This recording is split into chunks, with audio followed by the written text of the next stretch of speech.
What's up guys, welcome back to another XCT video.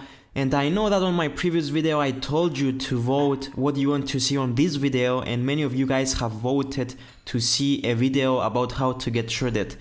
Don't worry guys, this video is coming, I just need more preparation to do that video. So today we're going to talk about genetics.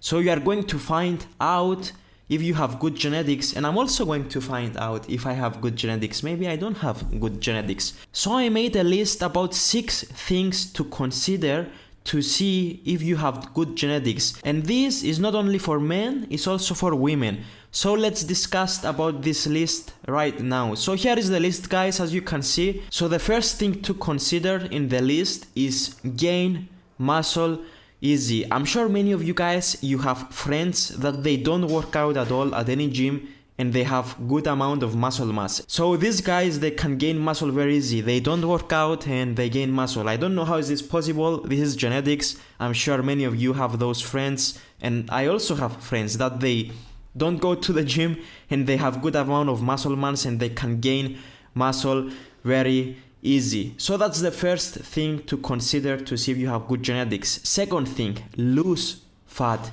easy. So 8 years ago when I started bodybuilding, when I was 15 years old, I was very skinny and I couldn't gain fat or weight easy. I was ectomorph. This is a type of body that cannot gain easy weight. This is a good thing, by the way, because you cannot gain fat easy and you can lose fat very easy. So this is considered a very good thing on bodybuilding about genetics. And trust me guys, if you are one of those guys, you are really lucky because you can eat anything, pizzas, burgers, and not gain fat. Though, so after 8 years, yes, this is how I am as of today. I can eat pizzas, burgers, I cannot follow any diet, and it's really difficult for me to gain fat.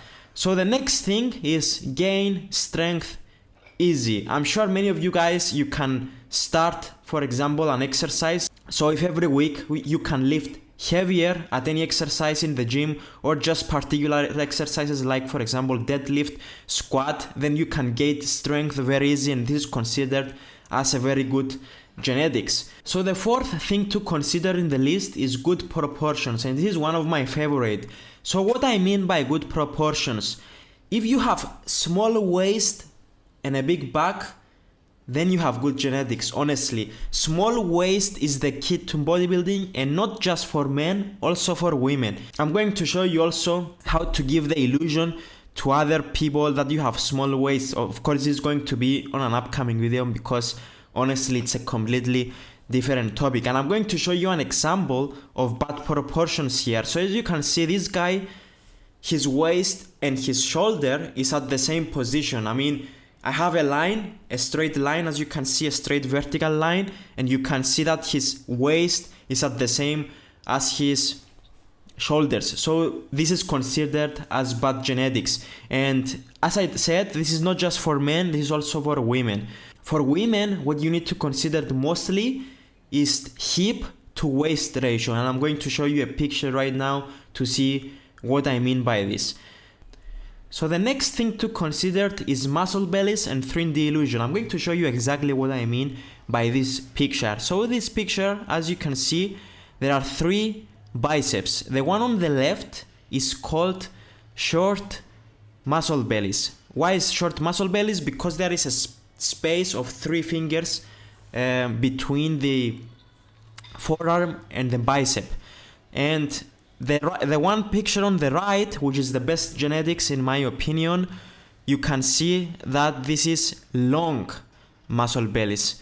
So because there is only a space of 1 finger between the forearm and the bicep. So let's test mine to see if I have good genetics. So as you can see, I have space of 1 finger, and this is considered as I have a long muscle bellies. So this is a good thing because you can make your arms look bigger if you have a long muscle bellies.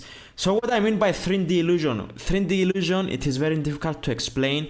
I'm going to show you a picture of Phil Heath. Phil Heath is considered as the guy who gives to his muscles this 3D illusion, and this is because he has very good muscle bellies, not just for biceps, I mean for shoulders, on his back, on his legs, small waist, and he gives to his body the 3D illusion. Obviously he's on steroids, but even you can see on the left picture when he wasn't on any steroids, you can see that he still had the 3D illusion. And the last thing to consider is skin. I'm sure many of you you can see some people, they have really bad skin, and this is because they have stretch marks, or maybe they have acne on their skin. I consider this as bad genetics, and you can see some other guys with very good genetics that they have a very clear skin, and I mean they look very beautiful. So this is the last thing on my list.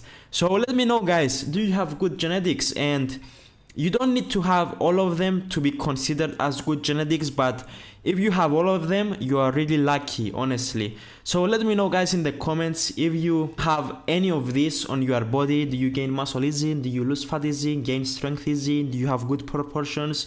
Do you have good muscle bellies? Do you have the 3D illusion? Do you have a nice skin? Let me know, guys, in the comments below. I will reply to you, obviously. So make sure that you comment below if you have any questions, if you have good genetics, and make sure that you follow me on Snapchat, on Instagram, Facebook, and I'm going to see you again on my next video.